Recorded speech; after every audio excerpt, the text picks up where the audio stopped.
and people start healing one after the other, and your premises as a sangoma starts to have less and less what you call this, less and less customers. But because you're a sangoma and you were the one in a position to heal everybody that everybody trusted, and your medicine failed, you then, in a great deal of pride, make a decision to reject medication that could cure even you. You're now on your way out. You're now also dying from the same disease that's taking out all of your village men, and the doctor is out here offering you a cocktail of antibiotics, and you are like, no, I am going to cure myself my own way. I'm going to do it my way. And so you literally abandon yourself to pass away when you are being given the only solution that's cured people from your fake medicine first and foremost, but more than anything, it's also able to cure even you.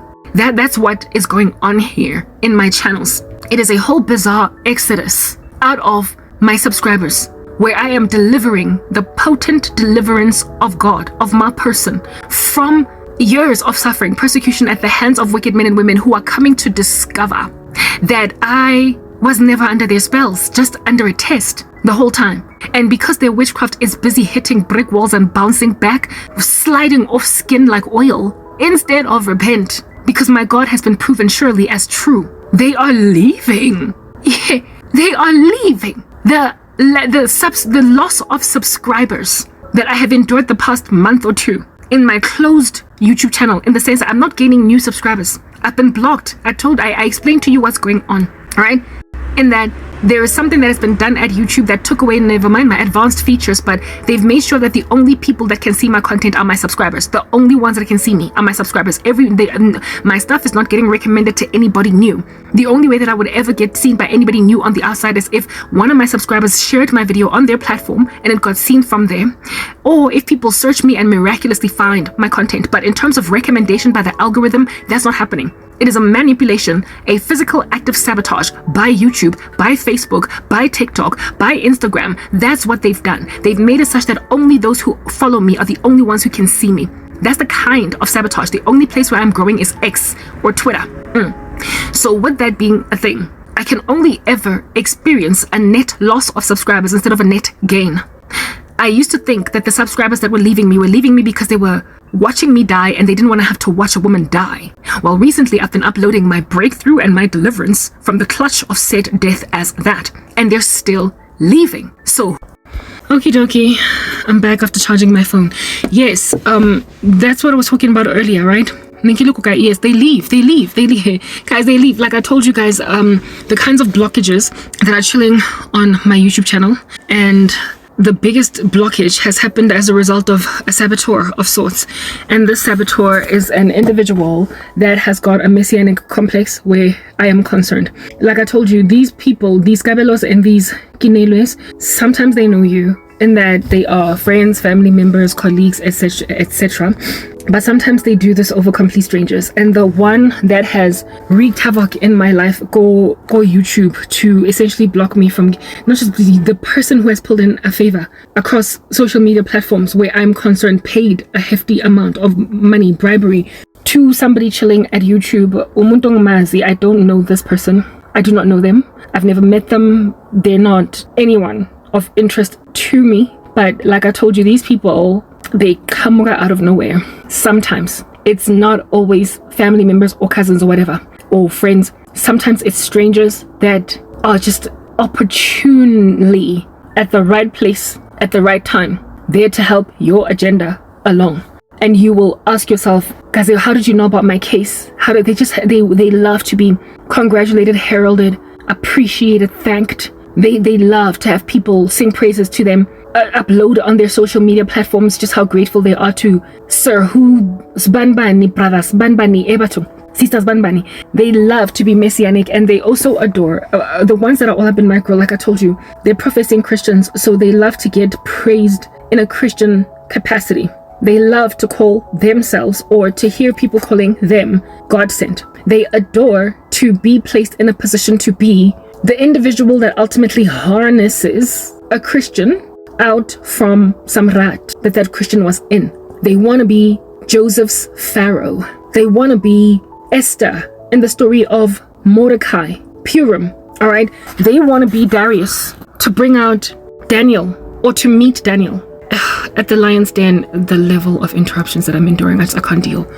They want to be Darius, that ultimately meets Daniel at the Lion's Den. They necessarily invest in their presence at the opportune time in front of a saint of the living God, or in the life of a saint of a living God. They tend to want to rock up and be the big fat chunky breakthrough. A couple of weeks, or no, not weeks, it was months, maybe like 2 or 3 months ago, before everything went dead quiet on my YouTube channel, you will, okay, maybe not, look, hey y'all, I'm not even talking to a normal audience right now, okay? So I'm having a hard time shuffling my way around words so as to address the elephant in the room. However, also taking into consideration that ultimately my content will get perused by people, so I've got to be balanced in the way that I chat. I know that I'm not talking to anybody largely I'm not speaking to anybody with sober ears. I'm speaking to people that don't make sense, alright? But by the time some people see this, it'll literally be months from today, okay? Alright, how can I say this? There was a time when I was doing shorts on YouTube, and in these shorts I spoke about people govang steering, right? That is the tantamount of basically hitching a ride from the back of a car, like in the canopy, not the canopy, but in the trunk, or the boot, baby man, you know, that open space in a van that has an open canopy at the back. Yeah, whatever. When kids at the street corner decides to like jump into that while a car's moving in order to hitch a ride or catch a ride from one robot to another. Yeah, something of that nature. And it's kind of dangerous. They literally do it on moving vehicles, and by the time the driver notices, or not so much even by the time the driver notices, by the time the driver stops, these kids have already gotten like a good 500 meters in, a good kilometer in. So they have hitched a ride on a truck or a van that was already mobile, and they are trying to get to their destination through somebody else's hard labor, so somebody else's petrol, somebody else, yeah, etc. Yeah, I spoke about how it is that close to breakthrough, a lot of times the wicked, especially those that have participated in the mutiny against your life, will try to govastering. They will climb on your car while you are driving and get to the final destination that you're going to, having, however, only hopped on at the bag 5 seconds before you got to the end of that place. And then they will try to ride that wave. They will attempt to make it appear as if though they were there all along. They will try to make it appear as if though they were the God sent. Literally, they will make themselves Joseph's Pharaoh. They will make themselves Nebuchadnezzar to Daniel after getting out of the fire, to Shadrach, Meshach, and Abednego. They will make themselves the people that will put in the position. They will make themselves the people that will put in a position to set God's people free for such a time as this. They will make themselves the breakthrough. They are literally like, it's just like clockwork, counterfeit messiahs that rock up so close to your breakthrough. You will have done the time. You will have flattened yourselves on the ground to come up for air. For years, you will have been waiting for God, enduring evil patiently, not growing weary of doing good, being renewed in your strength like eagles, mounting up with wings like eagles, running and not fainting, walking and not growing weary. You will have done all that for years, and these people will rock up, make an observation of your suffering. And never mind the observation of your suffering, but the very potential for you, like the what looks like could be you coming around, right? And they will ride that wave. These people are like that. They ride waves. They are good at spotting opportunities that way. They are able to headhunt a scenario, a circumstance, and recognize it as an opportunity to be a hero. Remember, it's a congenital defect. It's a birth defect. It's something that they have going down in their veins from the time that they were like children. They've always just loved to be the boss of the scheme. They love to be the kid giving the other kid in school bread while nobody else is helping them along. They love to be seen, and even when they give, unlike what it's written in God's word, where it is written that when you give with your left hand, make sure your right hand doesn't see, something of that nature. When you pray in secret, and your Father who's in heaven will reward you openly, etc. These people love open praise. They absolutely adore open praise. So when they help you, it must be overt. It must be clear that they're the ones that came through for you. So they headhunt a circumstance. If somebody stands to be harnessed out of a dangerous situation without anybody seeing that they are there for the photo op, to take camera, if there are no cameras rolling, they're not going to help you. there must be cameras rolling, and you must also be in a position to give a testimony that this is the person that helped me along. And if you aren't there to say that, they will likely just walk right by you. It's got to be recorded. I was watching the what do you call this? The documentary covering the horrific feats of TB Joshua, right? The BBC documentary that was done. I was literally like 10 hours too late. I was 7 months too late. I came to the party late concerning that documentary, but I watched it just the other day, 7 months later. And among the people that were commenting on the stuff, on the works of TB Joshua, they made mention of the fact that the guy, there always had to be cameras, like everywhere, even with the building collapse where those 80-something South Africans were killed. You will remember that very tragic story. Even with the building collapse that killed a whole bunch of South Africans, the majority of the people that died were South African, and then other people from other nationalities. That building that collapsed, apparently TB Joshua was out here when they were busy essentially doing what would appear to be rescue effort type work. The cameras had to be rolling. Like they had to be like people were trapped under rubble. People were hurting. People were wondering what's going on with their family members, and they insisted on bringing out cameras before they could do anything, before they could help, before they could salvage, before they could rescue. And also the cameras that were rolling, they could only see, they ascertained that they could only see people that were alive, right? The people who got taken out of that rubble, still breathing, still alive, still intact, they were the only ones recorded. And then TB Joshua waited until night to essentially deal with the dead bodies, the people who had been disembodied, the people who had perished in that incident. The cameras could not roll then. So it just reminds me, these people are like that. They're like TB Joshua in the sense that the cameras must roll. Everybody must be seeing the rescue efforts, but where it is that stuff falls apart and where it is that their hand is found wanting, what they're doing, having it born bad fruit, that cannot be seen. So the opportune moment of their cameras rolling must always be such that it benefits them. As a result, they are prepared to slide under the carpet people that are canaries singing on a rooftop about the indiscretions of these people. Those who are voicing or sirening the alarm of reason against what they're doing, they try to silence them and they try to shut down cameras. Those that show the cadavers, the dead bodies, those that show the victims in the trail of these people, they're the ones that have got to be shut up. And I just so happen to be among them. If you are unprepared to sing their praises, and if also you've got a spiritual gifting that sees what they're doing, bazokvalela ngaphandle, and they will wait for nighttime to collect you as a dead body. So what they've done around my particular life is freeze me so that I will die in private, so that nobody will see me. They have closed me in on all sides. They have silenced my ministry. They have made sure that I can go nowhere in my social media, so that by the time I perish, I pass away, nobody will have been watching me. So I've got like zero views, and at the time or the date of my death, it'll be quiet around me, so that they can nicely carry out my cadaver in the pitch of night. That's how it is that these people have been operating. So let it be comprehended, therefore, that the delivery of people, in spite of them being buried alive by these people, abantu that come out without their help, people that survive escape without their assistance, they walk away from. Like they like I told you guys that my channel, like, it's closed in on all sides. I've been getting unsubscribers, right? People that I can gain no new subscribers. Like, that can't happen. Like, well, it's not impossible for me to gain new subscribers, but it would come by a miracle. I would have to have somebody actively searching for my content, find it, listen to it, and then subscribe. That's how I can gain a subscriber. Or somebody who is my present subscriber, sharing my content, other people from outside then watching me, and then deciding to subscribe to me.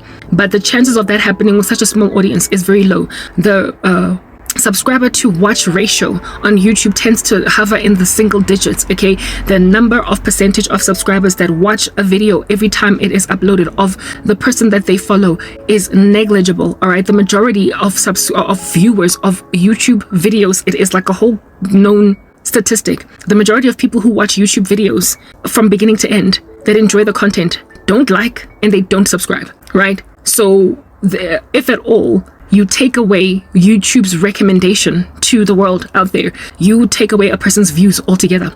So subscribers are these, species of human beings that will subscribe to you because they liked something you said once, and then they will literally forget about you for 2 months, 2 years, not watch any video of yours ever again. Every so often you will get that one subscriber that watches every last one of your videos. But largely subscribers can totally forget about you.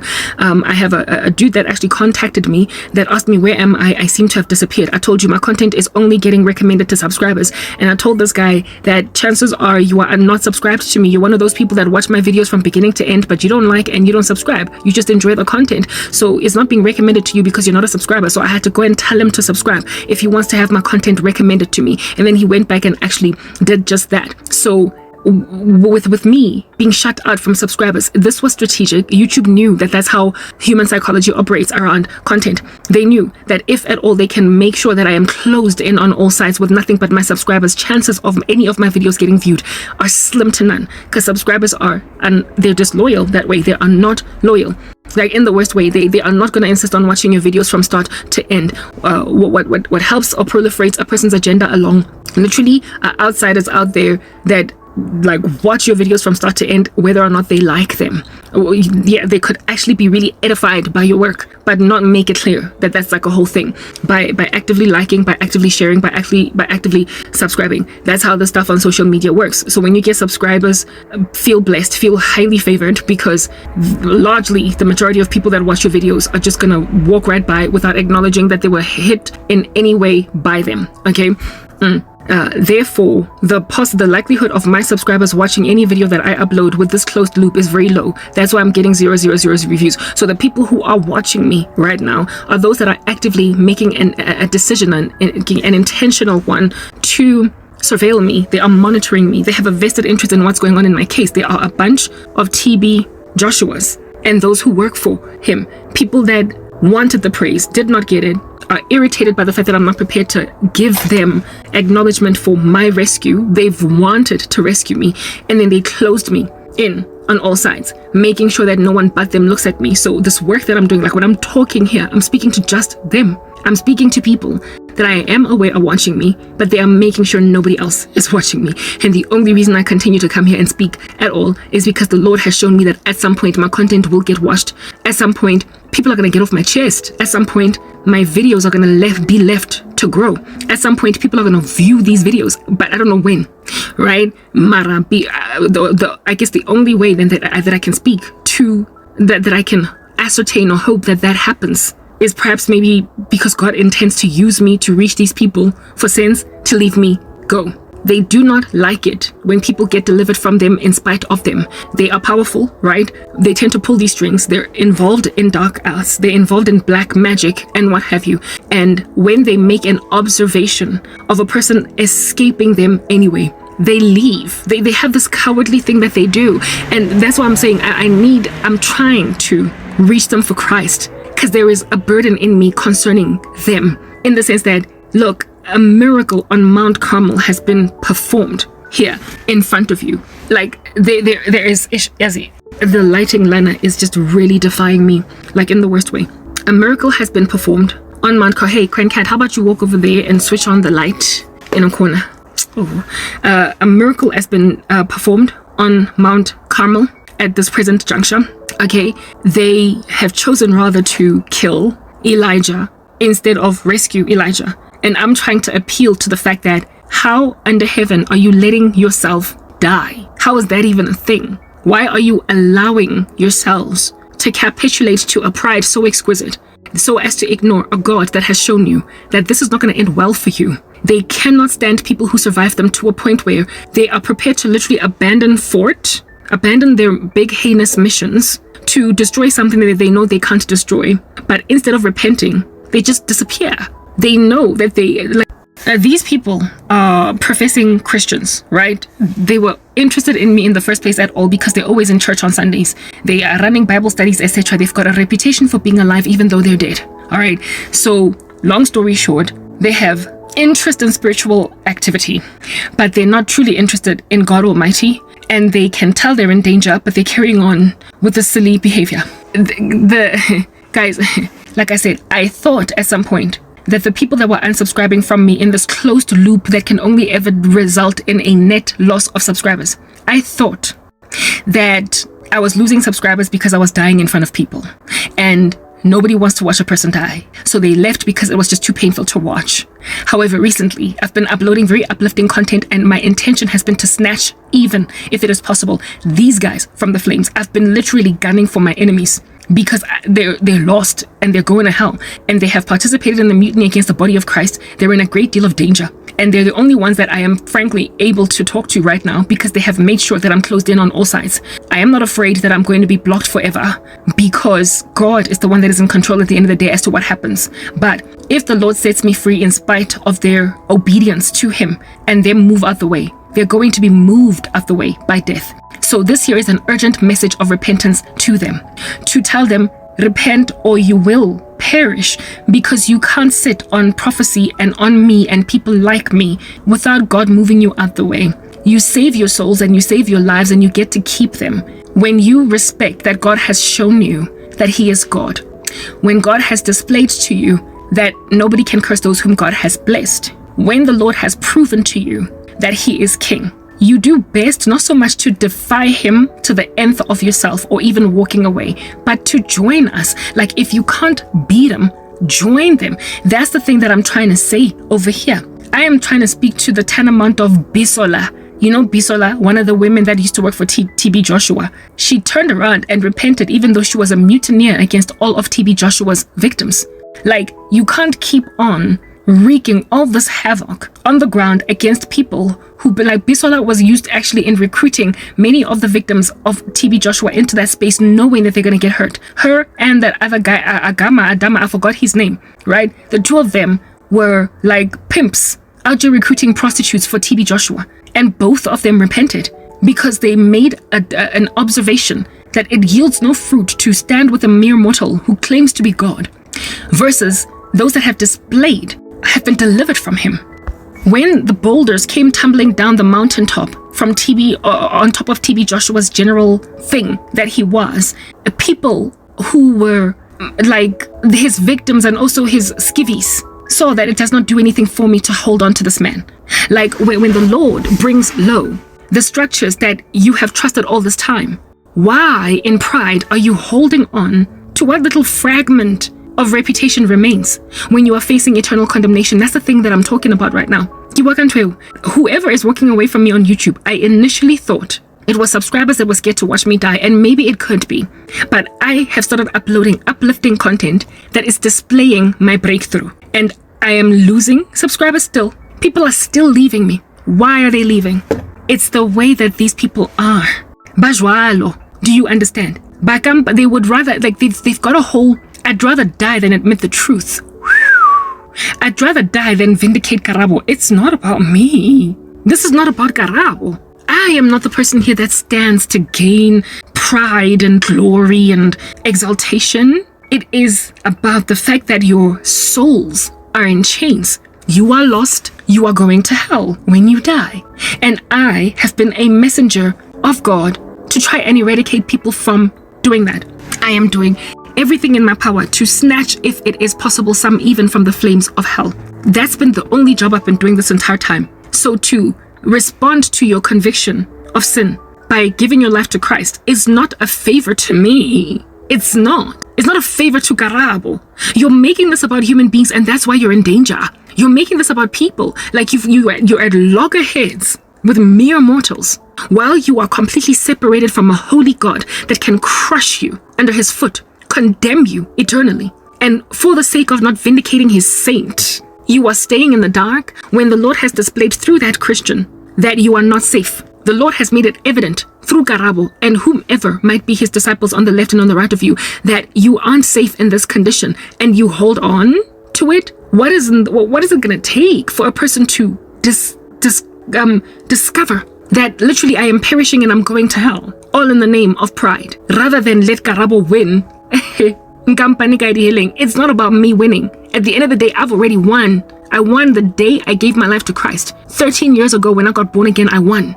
The defeat on the human race is that which sends them to hell, even when they've got an option out through Christ. I already won. And as soon as I joined the winning team, I went to work to try and get more people on the winning team. So everybody that is doing everything in their power to not allow a Christian to gain their day in court, You are fighting a mere mortal, and that's how the devil wants you to stay.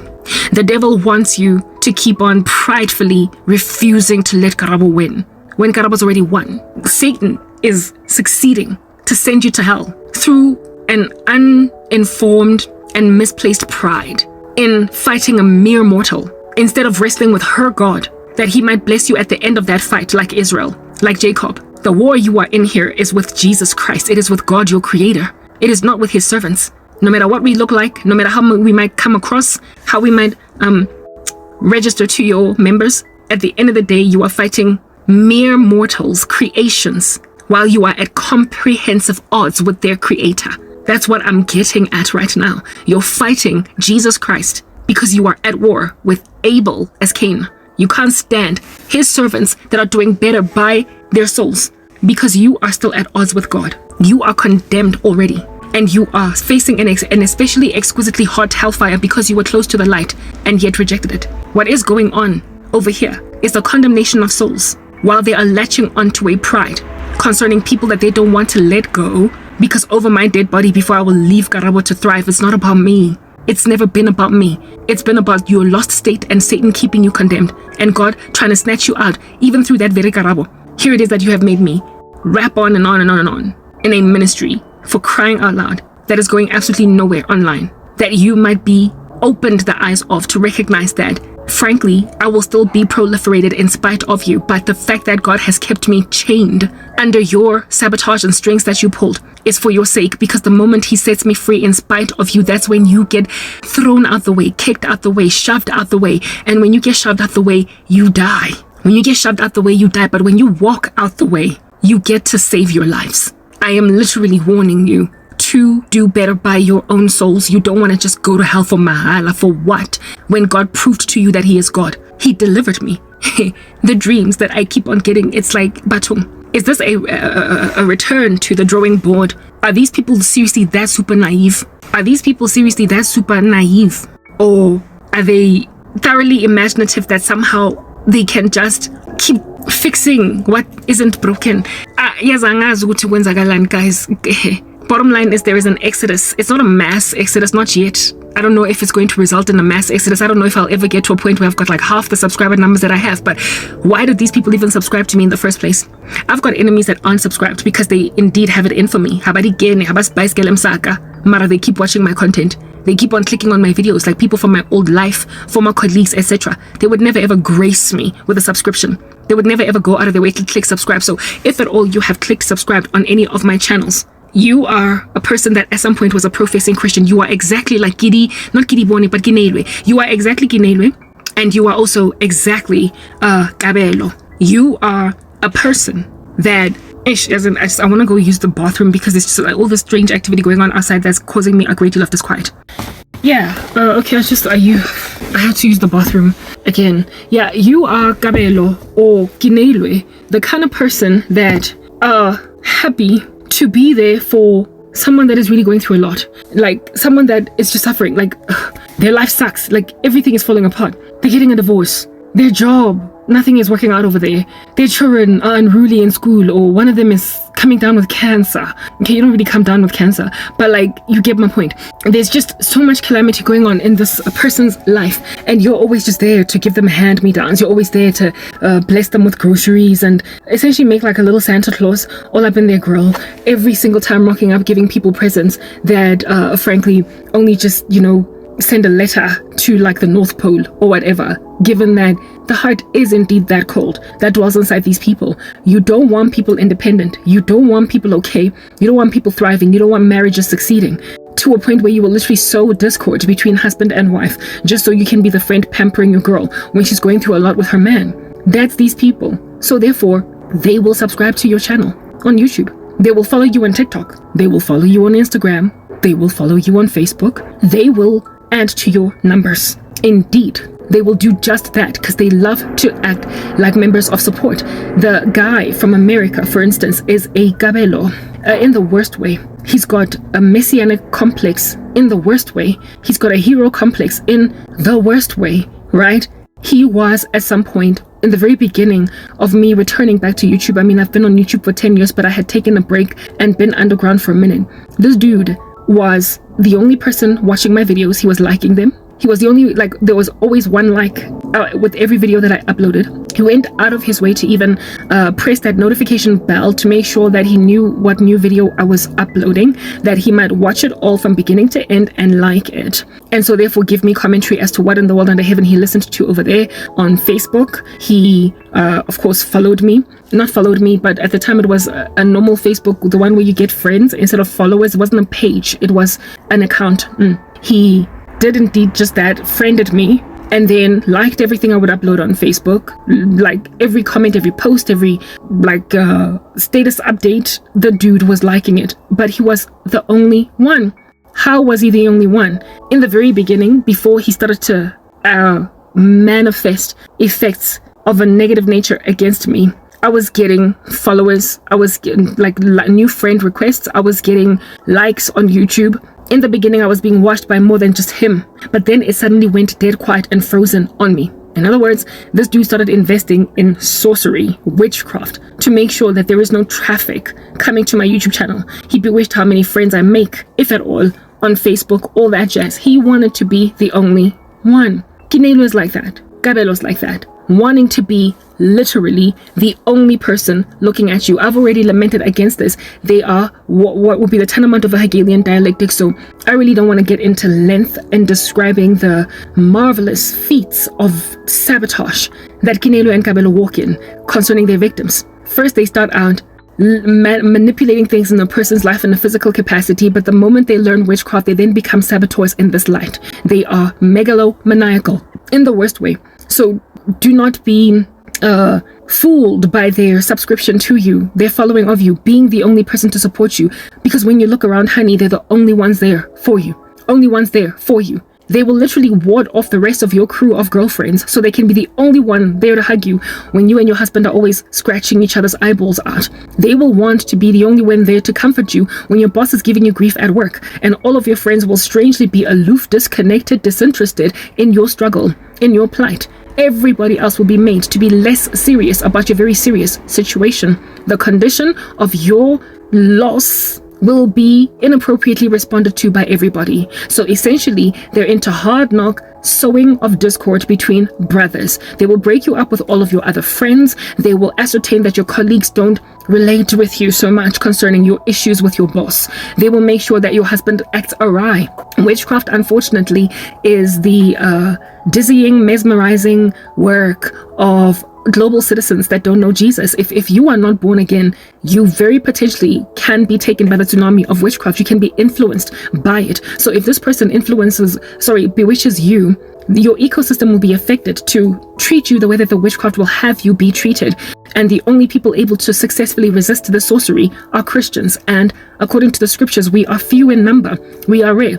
The road is narrow that leads to life, that few they be that find it. So if you need nothing but your Christian colleagues and nothing, if you only have, your Christian colleagues, which aren't many, or your Christian next door neighbors, which aren't many, or your Christian family members, which aren't many, if those are the only people that will appropriately respond to you, essentially in a world that is dry, deserty concerning Christians, and in a apostate world where people are falling away from the faith, giving heed to seducing spirits and doctrines of demons, you are on that day left all by your lonesome in a cold Antarctic environment when nobody is comforting you because everybody is capitulating to the spells being cast on you by Kinelo and Kabelo. That is what is going on over here. Kinelo and Kabelo will manipulate your life conditions to make them Antarctic, icy cold, with nobody rocking up for you except for them. They've got a God complex. They want to be the only ones. So basically, you are in a pretty bad knot when Kinelo and Kabelo have set their sights on you. If they become possessive of you, you're kind of in trouble unless you're Christian. That's why people need to turn over their lives to Christ so that they won't be subject to the misery of being under the clutch or the control of the tethering power of Kinelo and Kabelo.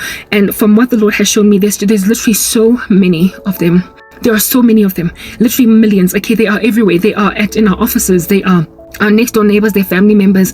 They are married to some of us. They are parents to some of us. They are guys, like narcissistic people that are super possessive of people, and they are coercive, and they also teach themselves witchcraft. And upon teaching themselves sorcery, they will then tether you spiritually and will make your life a living nightmare by causing a global citizenship around you to ignore you. They will cause the world around you to ignore you. The world of which is basically just taken by a trance. Y'all, this documentary, TB Joshua, it's like I saw my life unfolding in that documentary, but from the vantage point where I'm the victim, right? I'm the victim. Like, TB Joshua had a daughter that he treated like trash. She was a child out of wedlock, right? Born to him, and he wanted to hide this kid. And this daughter of TB Joshua was the only person in this whole circle of insanity, right, that was not under the spells of TB Joshua. So there was this dude that TB Joshua used to work with at the mountains or whatever. Like, there was a mountain that he used to go to where he would do rituals, spells. Essentially, it was like a witchcraft mountain. Okay. And there he had the photographs of every last one of his disciples, these women and men that were at his mercy, especially the women, the girls that he was manipulating spiritually and also sexually harassing. Yeah, he had photographs of them that he had put in some kind of a shrine, and he was controlling their minds, right? They were under essentially his spells. These kids that TB Joshua, they were kids because some of them were like teenagers, all right?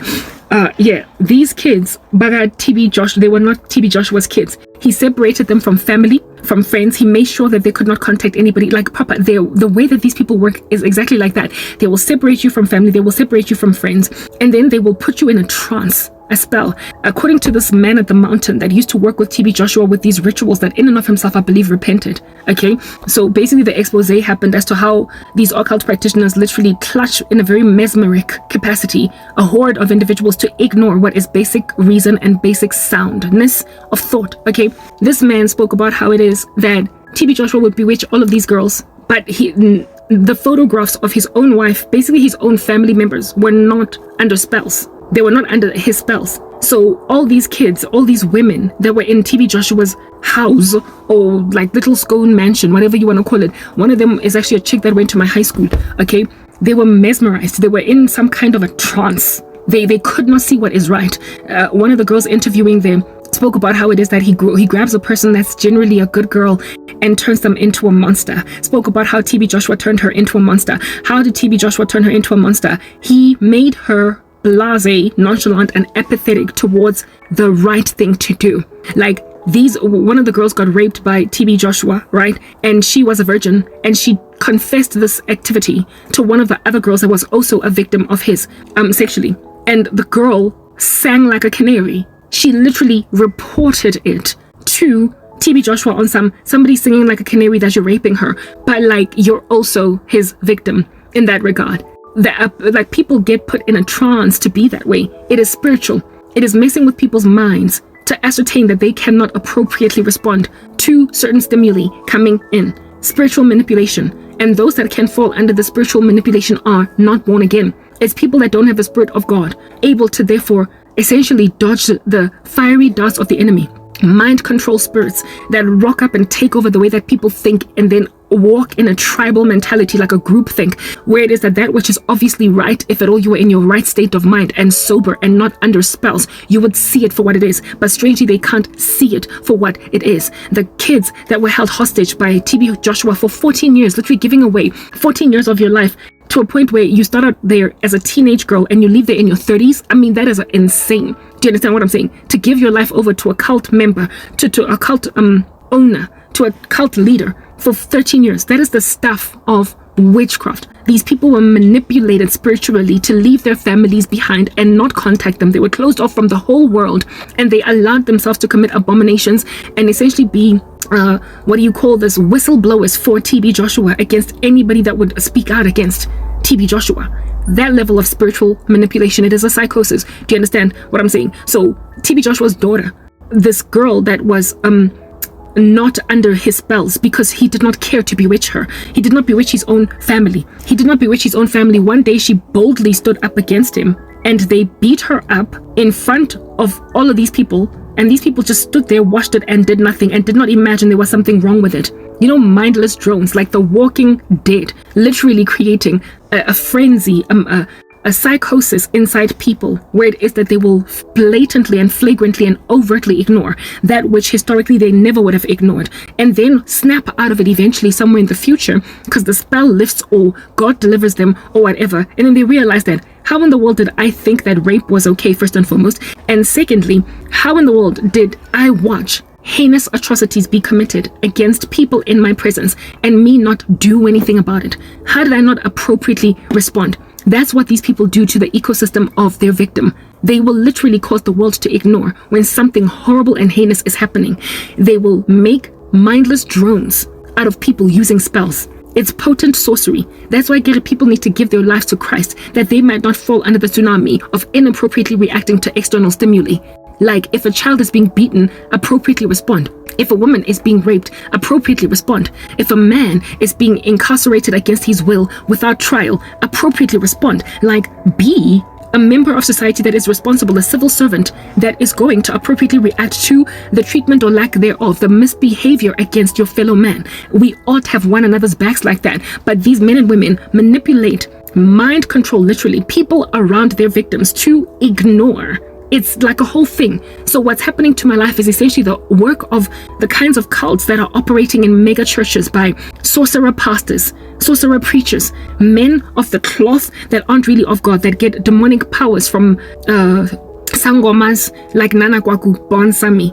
They frenzy a church, they mesmerize a church to ignore that which church folk are not to ignore.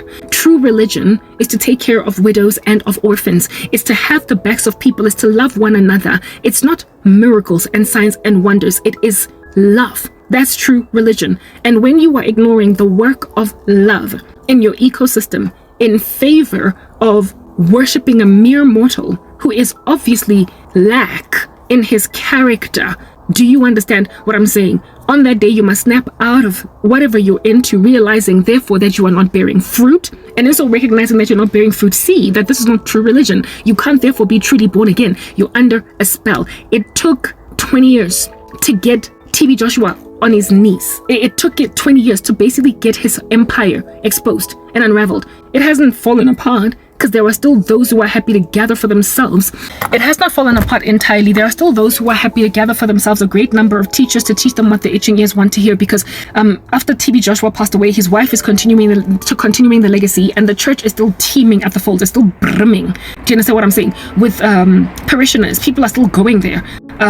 So he has prospered to proliferate a baton of satanic worship in a church, frenzying and mesmerizing a whole bunch of people. There likely are still a whole bunch of rituals happening there. People have just continued on in that legacy, and he's got a whole bunch of advocates willing to basically stand up for him, like Prophet Lovi. You know, I mean, in and of himself, he's a little sorcerer pastor. So of course, there will still be people. I mean, wheat will grow among tares. That's like a whole thing. The Bible did make it clear that Labantu are going to start stuff and people are going to proliferate it until the very end of the end of the end. But TB Joshua as a man was already facing comeuppance. Like, as a man, TB Joshua was done for. He died only a couple of days, according to that BBC documentary, after the first interviews were done. He was going to get exposed while alive, but then God took him before then. The Lord sent him to the end of his life.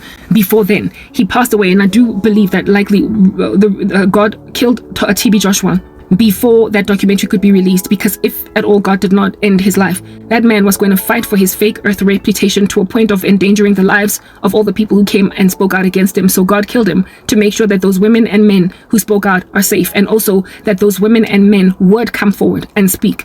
Some of them, I do believe, likely came forward precisely because the man died. Otherwise, he would not have come out. So that expose that was indeed, I believe, spearheaded by God, to be done literally by the secular man on the street, that it might be evident that these people are destructive to a global citizenship, that have a vested interest in having it be eradicated, whether or not they're religious. They are destructive to the earth at large, whether or not this here is a spiritual matter or a religious matter. It is not religious. It is an issue about the destruction of the earth by individuals that make the earth insufferable for other people.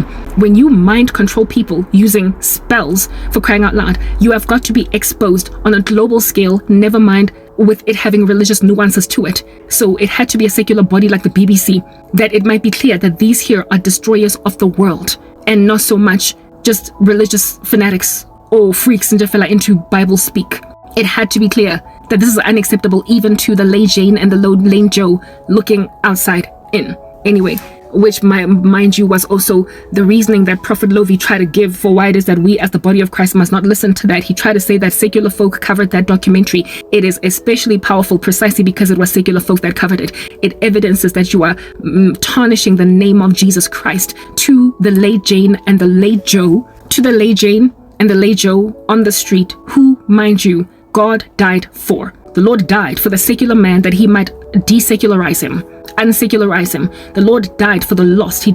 God did not come to heal the patched up. He came here to cover the wounds and salvage those who were lost. He came here to heal the sick. He did not come to tend to the healthy. He came to heal the sick. So the sick within the secular space are who God is gunning for. So it's ideal that documentary was done by the lost, because God is trying to reach them. And if at all, men and women are out here devastating the prospect of turning to Jesus Christ, if they are busy devastating it to the secular realm, how in the world do we ever reach them? Like, people don't get born again. They don't get saved. They don't get interested in God, already interested in God. They get interested in God from a vantage point where they don't care about God. We are gunning for the secular world. And if the secular world thinks that about what's going on inside the church, it says that we are messing with the face of God and his mission on earth to gather for himself a people for his own possession, to rescue the lost for Jesus Christ. If secular news media can have that to say about what's going on in the apparent church, it says that people are blaspheming the name of God and reviling it and making him look bad, because they are making him look like what under heaven it is that TB Joshua looks like, and that's not what's going on. Thankfully, however, that became clear in that documentary. These people are exactly just like TB Joshua. They mess with the minds of everybody encircling victims. TB Joshua's daughter was not under these spells of TB Joshua, and she spoke out, and the woman found herself literally homeless on the street because of speaking out, but not first before being abused, beaten, and incarcerated for months on end, fed meager portions of bread and water, I would imagine, until ultimately she was just left outside of the church to fend for herself on the streets of Nigeria for dead. She was left for dead. That young woman, do you understand what I'm saying? Yeah. But everybody else that watched her get persecuted like that for standing for what she imagined was the right thing, they did that because they were in a trance. So what you need to understand is that these men and women are powerful in ways that are unfathomable, unimaginable, and unacceptable, and they control society to ignore that which society, if they ignore it, it crumbles. Ignoring basic things like the protection of women and children, ignoring basic things like protecting the cognitive autonomy of people to think for themselves. When society comprehensively neglects the protection of such things as these, it falls apart. The literal world falls apart when these men are left to thrive. Kinelwe and Kabelo are like TB Joshua. They are like the skivvies of TB Joshua. They are people that want to control the world of people around them, that everybody might need them for rescuing. They make themselves little messiahs, okay? And my thing with that is, will you die like TB Joshua at the height of expose of your person, or will you rather make like Bisola and repent? Literally, there are two paths that a story being uncovered of cult members can go. You can either give your life to Christ because you got caught, or you can insist on being killed by God. Because if you don't get killed, your victims are not going to speak out. The expose on you is not going to go out.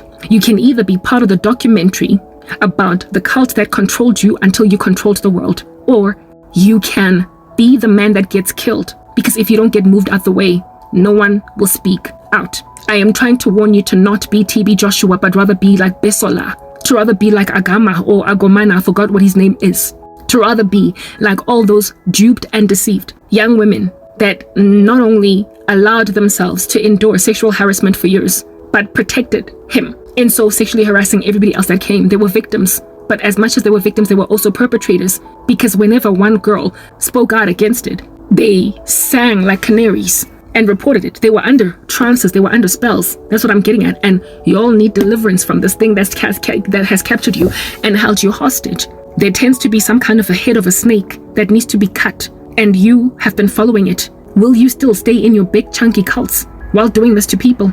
Will you still sow discord that much? Kiriboni, not Kiriboni, Kinelwe, Kabelo. The way that you are, you insist that people need you for everything. You make yourselves messiahs. And when your victims escape you anyway, you either try to neutralize them, kill them, and if they can't die, you ostracize the world from them. Look at what you've done to me. You've cooped me up. You've closed my ministry. Thank God I have a job now. I can go out there and see people. Do you understand what I'm saying? Yeah. But like, if at all this job did not come through, I would have essentially low-key just kind of died, miserated by being closed in on all sides by TB Joshua, who hates that I am out here trying to do a documentary exposing the filth in his organization. Will you, upon it being evidenced that there is a God that delivers from TB Joshua, will you stay on the run, flee, Njefela, merely disappear through the cracks? Will you disappear, or will you do a better thing and repent? Those who have already unsubscribed from me, I don't know if they will come back, but certainly what is true is that my content is no longer being recommended to them.